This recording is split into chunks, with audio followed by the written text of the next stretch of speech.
இது இயேசு கிறிஸ்துவில் பிரியமான உறவுகளே, இன்றைய முதல் வாசகத்திலே உசாயா இறைவாக்கினர் என் உள்ளம் கோபத்தை வெறுத்து ஒதுக்குகின்றது என்ற ஒரு வசனத்தை குறிப்பிடுகிறார்.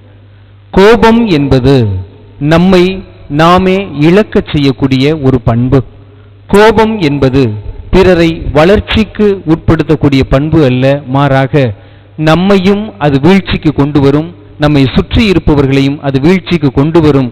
அப்படிப்பட்ட ஒரு குணம்தான் கோபம் என்பதை நாம் மறந்துவிடவே கூடாது. கோபம் இருக்கும் இடத்திலே குணம் இருக்கும் என்பார்கள். ஆனால் அது எப்படிப்பட்ட கோபம் என்பதை நாம் சிந்தித்து பார்க்க வேண்டும். கடவுளுடைய கோபம் நேர்மையானது. எப்படின்னு பார்த்தோம் அப்படின்னா, நம்ம செய்கிற தவறுகளுக்கு அவர் நினைச்சிருந்தார் அப்படின்னா இந்நேரம் நம்ம இங்கே உயிரோடையே இருந்திருக்க மாட்டோம். ஏன்னா அவருக்கு அந்த அளவுக்கு கோபம் வரணும். அப்படிப்பட்ட கோபத்தையும் ஆண்டவர் படாமல் இவன் மனம் மாறுவான், திருந்துவான், ஒரு நாளில் வருந்தி என்னிடம் மீண்டும் வருவான் என்று ஆண்டவர் காத்து இருக்கிறார். அதே போல நாமும் சில நேரங்களில் கடந்து செல்ல கற்றுக்கொள்ள வேண்டும். இல்லை என்றால் அடுத்தவங்க பேசுறதுக்கு பூரா நம்ம கோவப்பட்டுக்கிட்டே இருந்தோம் அப்படின்னா நம்மளால் அந்த உலகத்திலே வாழவே முடியாது என்பதை சுட்டி காட்டுவதுதான் இந்த முதல் வாசகமாக இருக்கிறது. எனவே ஆண்டவரே கோபத்தை வெறுக்கும் போது ஆண்டவரால் படைக்கப்பட்ட நாம் மட்டும் ஏன் கோபத்தை பிடித்து கொண்டிருக்க வேண்டும் என்பது முக்கியமாக இருக்கிறது. கோயிலுக்கு வந்துட்டோம், எனக்கு கோபமே இருக்காது, நற்கருணை ஆண்டவரை 1 மணி நேரம் பார்த்துடுறேன், 1 மணி நேரம் தினமும் நான் வணங்குறேன், மாதா டிவி ஒரு 4 மணி நேரம் பார்க்குறேன், எங்கள் வீட்டில் ஜெபமாலையை தாத்தாலேருந்து பேத்தி வரைக்கும் முத்துக்களை உருட்டி உருட்டி சொல்லிக்கிட்டே இருக்கிறோம், அதனால எங்களுக்கு கோபமே வராது அப்படிலாம் கிடையாது. அவங்களுக்கு தான் அதிகமாகவே கோபம் வரும். ஏன்னா சாத்தான் அவங்கள தான் ரொம்ப சோதிக்கவே ஆரம்பிப்பான். இனி எப்படி இயேசுகிட்ட போவ, கோபப்படு, என்னோட வந்து சேரு என்று நம்மை பிடித்து இழுப்பான். உடனே நம்ம என்ன பண்ணுவோம், பரவாயில்ல கோயிலுக்கு போயிட்டு வந்து கோவப்பட்டா அது புனித கோபம் போலக்கு அப்படின்னு சொல்லிட்டு நம்ம என்ன பண்றோம், கோயிலுக்கு போய் கோவப்பட்டோம்னா அது நல்ல கோபம், கோயிலுக்கு போகாம கோவப்பட்டோம்னா அது கெட்ட கோபம் அப்படின்னு சொல்லிட்டு நம்ம உட்கார்ந்து இருக்கிறோம். ஏன்னா அப்படி அல்ல. கோபம் என்பது 2 வகைதான். ஒன்று நம்மையும் அழித்துவிடும், 2 நம்மை சூழ்ந்து இருக்கக்கூடியவர்களையும் அழித்துவிடும் என்பதுதான் முதல் வாசகத்தினுடைய முக்கியமான செய்தியாக இருக்கிறது. 2ஆம் வாசகத்தினுடைய செய்தி ஆண்டவர் இயேசு கூறக்கூடிய ஒற்றை செய்தியை எடுத்துக்கொள்வோம். நீங்கள் பயணத்திற்கு தேவையான பணமோ அங்கியோ கைத்தடியோ செருப்புகளோ எதையும் எடுத்து போக வேணாம் என்று சொல்லுகிறார். உடனே நம்ம என்ன நினைச்சிடறோம், அப்ப எதுவுமே எடுத்துட்டு போகாம எப்படி போக முடியும் அப்படிங்கிறதெல்லாம் இல்லை. நான் இப்ப பணத்தையோ பையையோ எடுத்துட்டு போனேன் அப்படின்னா என்னுடைய நம்பிக்கையும் என்னுடைய தேவையும் அதில் மட்டும்தான் இருக்கும், என்னுடைய பார்வை அந்த பணத்தில் மட்டும்தான் இருக்கும். எனவே ஆண்டவர் நம்மை பக்குவப்பட அழைக்க விடுக்கிறார். என்ன பக்குவப்பட அப்படின்னா, இதில் அல்ல உன்னுடைய நிம்மதி. அப்படி எப்படின்னா, நான் குட்டைக்குள் இருப்பதற்கு சமம், என்னிடம் இருக்கக்கூடியதை வைத்துதான் நான் நிம்மதியாக இருப்பேன், எனக்கு இவை போதும் என்றால் இறைவனை நாம் ஊறுகாய் போல தொட்டுக்கொள்ளக்கூடியவராக மாறிவிடுவார். அப்பொழுதுதான் ஆண்டவர் சொல்லுகிறார் பக்குவப்படு என்று சொல்லக்கூடிய ஒரு வார்த்தை ஒன்று உண்டு. அது என்னவென்றால், நான் ஒன்றும் கொண்டுட்டு வரல, ஒன்றும் கொண்டுட்டு போல, இப்ப இருக்கிறது யாம்ட்டு இல்லை அப்படிங்கிற ஒரு மனநிலை நமக்கு வந்துருச்சு அப்படின்னா நாம் இறைவனுடைய பக்கமாக திரும்பி விடுவோம். அதனால தான் சொல்றாரு, நீ என்னைய நம்பி என்னைய உன் கூட கூட்டிட்டு போயிட்ட அப்படின்னா உன் கூட நான் இருப்பேன். நீ பணத்தையும் உன்னுடைய பொருட்களையும் உன்னுடைய செல்வங்களையும் நம்பிக்கிட்டு இருந்தேன்னா நான் உன் கூட இருக்க மாட்டேன், கடைசியில் உன் செல்வமும் உன் கூட இருக்காது என்பதை நீ தெரிந்து கொள் என்பதை சுட்டி காட்டுகிறது. அதே பகுதியில் அடுத்தது சொல்லுகிறார், ஒரு வீட்டிற்கோ நகரத்திற்கோ செல்லும் போது இந்த வீட்டிற்கு அமைதி உண்டாகுக என்று சொல் என்று சொல்லி இருக்கிறார். நம்மளுமே ஒரு சிலரை பார்க்கும்போது இயேசுவுக்கு புகழ், நல்லா இருக்கீங்களான்னு கேட்போம். உடனே அவங்க முகம் சில நேரங்களில் கோண ஆரம்பிக்கும், சில நேரங்களில் வெறுப்பை கக்க கூட நேரிடும், சில நேரங்களில் நாம் கொடுக்கக்கூடிய அதற்கு பதில் மொழி மிகவும் கடுமையாக கூட இருக்கும். அந்த நேரங்களில் ஆண்டவர் சொல்லக்கூடியது, நீ கோபப்படாத. ஏன் அப்படின்னா, நீ கொடுத்த அந்த அன்பை அவர்கள் பெற்றுக்கொண்டு விட்டார்கள் என்றால் தகுதி இருந்தால் அது அங்கே இருக்கும், தகுதி இல்லை என்றால் அது உன்னிடமே திரும்பி வந்து நீ பேசாம வந்துரு அப்படின்னு சொல்றாரு. ஆனா நம்ம எப்படி இருக்கிறோம் அப்படின்னா, என்னைய பார்த்தா இந்த கேள்வி கேட்கிற, என்னை நான் யாருன்னு தெரியுமான்னு சொல்லிட்டு அங்கேயே நின்று நம்ம வாயில இயேசுப்புகள் வந்ததை சாத்தான் கொஞ்ச நேரத்துல நம்ம வாயிலிருந்து கெட்ட வார்த்தையை கிளப்பி விட்டுருவான். அப்ப நம்ம இங்க என்ன பண்ணுவோம் அப்படின்னா, நாம் சாத்தானினுடைய பிள்ளைகளாக இங்கே மாற்றப்படுகிறோம் என்பதுதான் உண்மையாக இருக்கிறது. எனக்கு ரொம்ப பிடித்த ஒரு கதாநாயகர் பார்த்தீங்க அப்படின்னா புத்தர் எனக்கு ரொம்ப பிடிக்கும்.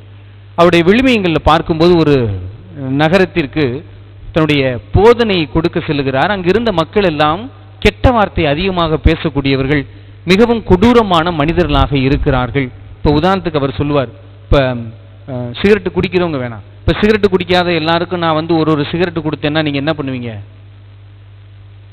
சண்டை போடுவீங்க. ஏன் ஃபாதர் ஒன்று தான் கொடுக்குறீங்க, ஒரு பாக்கெட்டு கொடுங்கன்னு கேட்பீங்களா, என்ன பண்ணுவீங்க?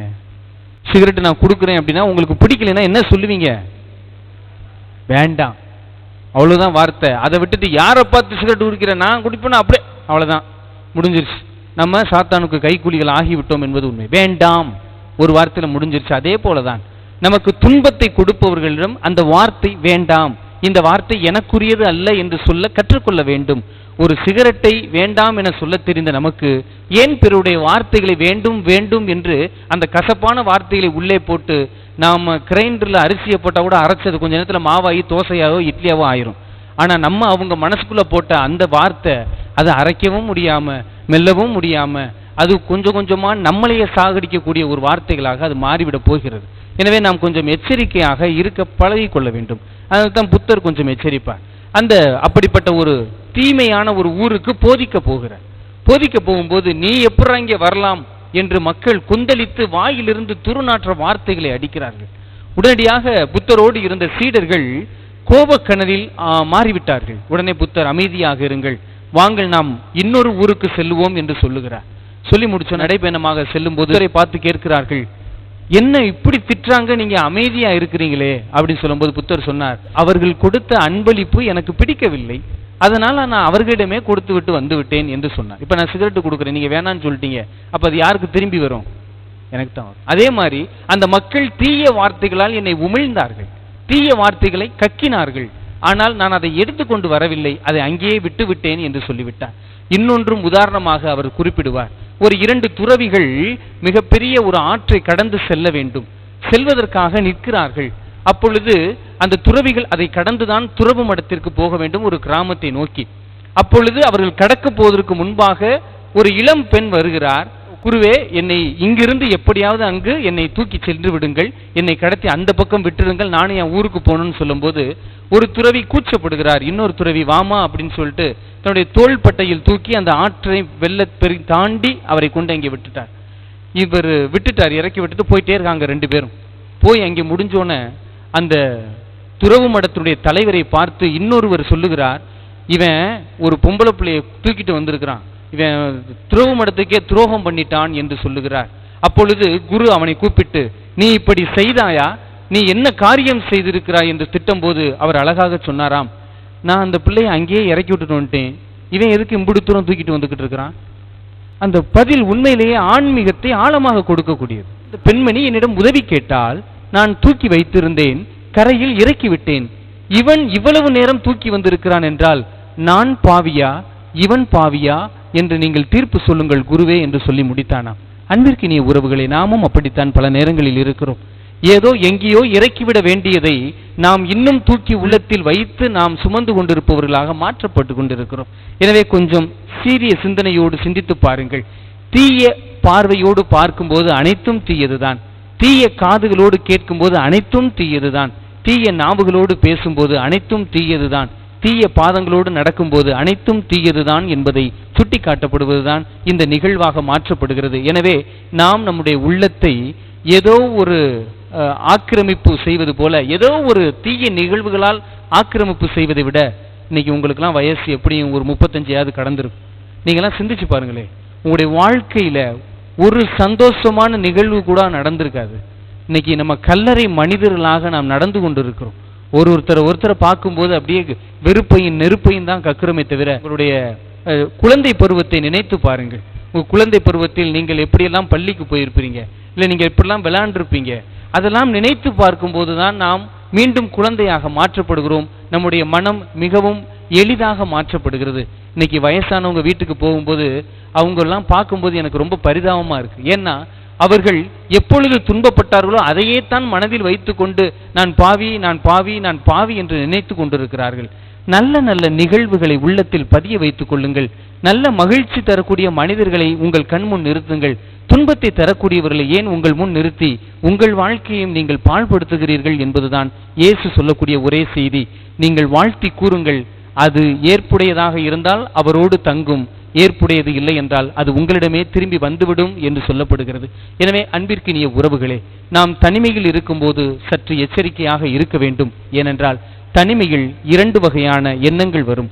ஒன்று நம்மை ஆழ்ந்த துயரத்திற்கு தள்ளும், இன்னொன்று மிதமான ஒரு மகிழ்ச்சிக்கு தள்ளும். நம்மை ஆழ்ந்த துயரத்தில் நேரம் இப்ப இருட்டிருச்சு, இனிமே பாத்தீங்கன்னா தூங்கும்போது ஐயோ அது நடந்துருமோ, இது நடந்துருமோ, அப்படி வந்துருமோ, இப்படி வந்துருமோ, நம்ம ஒருவேளை இறந்து போயிருமோ, நம்மளை கடவுள் கைவிட்டுருவாரோ, குடும்பம் இப்படி போயிருமோ, அப்படி போயிருமோ, பிள்ளைகள்லாம் அப்படி போயிருமோ, இந்த சிந்தனைகள் நம்ம இந்த இரவு நோக்கி அழைத்து செல்லு கொண்டே இருக்கும். ஆனால் அதிலும் நாம் என்ன செய்ய வேண்டும் என்றால், இறைவன் எவ்வாறு பேதுரு மூழ்கும் போது கரத்தை கொடுத்தாரோ அதே போல எனக்கும் அவருடைய கரத்தை கொடுக்கிறார் என்ற நம்பிக்கை நம்மிடம் இருந்ததென்றால் நாமும் நிச்சயம் மேலே எழுவோம் என்பதுதான் உண்மை. இல்லை என்றால் பேதுருவை போல நான் பின்னாடிதான் பார்த்துக்கிட்டே இருந்தோம்னா கடவுள் அல்ல, யார் கை கொடுத்தாலும் நாம் கையை கொடுக்க மாட்டோம். நான் துன்பத்திலே இருக்கத்தான் விரும்புகிறேன் இறைவா, என்னை இப்படியே விட்டுவிடு என்று இறைவனையே விரட்ட தொடங்கி விடுவோம் என்பதுதான் உண்மையாக இருக்கிறது. எனவே சற்று ஆழமாக சிந்தித்து பார்ப்போம். நம்மை முதலில் நாமே வாழ்த்துவோம். நமக்கு இருக்கக்கூடிய அந்த பண்புகளை நாம் சற்று சீர்தூக்கி பார்ப்போம். இறைவனை தூக்கி செல்ல வேண்டிய இடத்தில் வேறு எதை தூக்கி சென்றாலும் நமக்கு பயன் இல்லை என்பதை நாம் உண்மையாக சிந்தித்து பார்க்க வேண்டும். இப்ப திருப்பலி முடிஞ்ச பிறகு 2-3 பேர் பேசுவீங்க, என்ன பேச போறீங்க, எது பேச போறோம், நம்முடைய சிந்தனை மற்றவங்களுக்கு மகிழ்ச்சியை கொடுக்குமா இல்லை துக்கத்தை கொடுக்குமா என்று சிந்தித்து பார்க்க வேண்டும். அழகா ஒரு ஃபாதர் இன்னொரு ஃபாதரை பார்த்து சொன்னாரா, உங்க பங்குல உங்க பங்கு மக்கள் ஒரு ஃபாதரை திட்டிக்கிட்டே இருப்பாங்க. அப்ப இன்னொரு ஃபாதர் அவருடைய நண்பருக்கு தெரிஞ்சிருச்சு இந்த செய்தி. தெரியும் போது 2 பேரும் சந்திக்கும் போது, ஏண்டா உன்கிட்ட இந்த மாதிரி மக்கள் சொல்லியிருக்கிறாங்க, நீ ஏண்டா என்கிட்ட சொல்லவே இல்லை அப்படின்னு சொல்லும்போது அவர் சொன்னாராம், இல்லை அது நல்ல செய்தியாக இருந்தால் உன்னிடம் உடனடியாக நான் சொல்லி இருப்பேன், அது கெட்ட செய்தி, எனவே பக்குவமாக தகுந்த நேரம் பார்த்து நான் உன்னிடம் சொல்ல வேண்டும் என்பதுதான் உண்மை. இல்லை என்றால் நான் சொன்ன மாத்திரத்திலேயே நீ இன்னும் அதிகம் கோபப்பட்டு மக்களை இன்னும் திட்டத் தொடங்குவாய். ஆகையால் தான் நான் சரியான பக்குவமான நேரம் வருவரை காத்திருந்தேன் என்று சொல்லி முடித்தாராம். அன்பிற்கினிய உறவுகளே, நாம் கேள்விப்படுவதை எல்லாம் பிறரிடம் பகிர்ந்து கொள்ள வேண்டும் என்பது அல்ல. சற்று நில்லுங்கள், நிதானமாக இருங்கள், சிந்தியுங்கள், பிறகு பகிருங்கள். உடனடியாக நான் கேட்டுவிட்டேன், உடனடியாக நான் பகிர்ந்து விட்டேன் என்பது அல்ல, அது நல்ல பண்பும் அல்ல என்பதுதான் உண்மையாக இருக்கிறது. சற்று நிதானம் முக்கியம். நிதானமாக இருங்கள். கோபம் நம்மிடம் குடிகொள்ள மாட்டான், நாமும் கோபத்திடம் குடிகொள்ள மாட்டோம் என்பதுதான் உண்மையாக இருக்கிறது. எனவே இயேசுவை நம்பிச் செல்வோம், அனைத்தையும் சொந்தமாக்கிக் கொள்வோம். ஆமென்.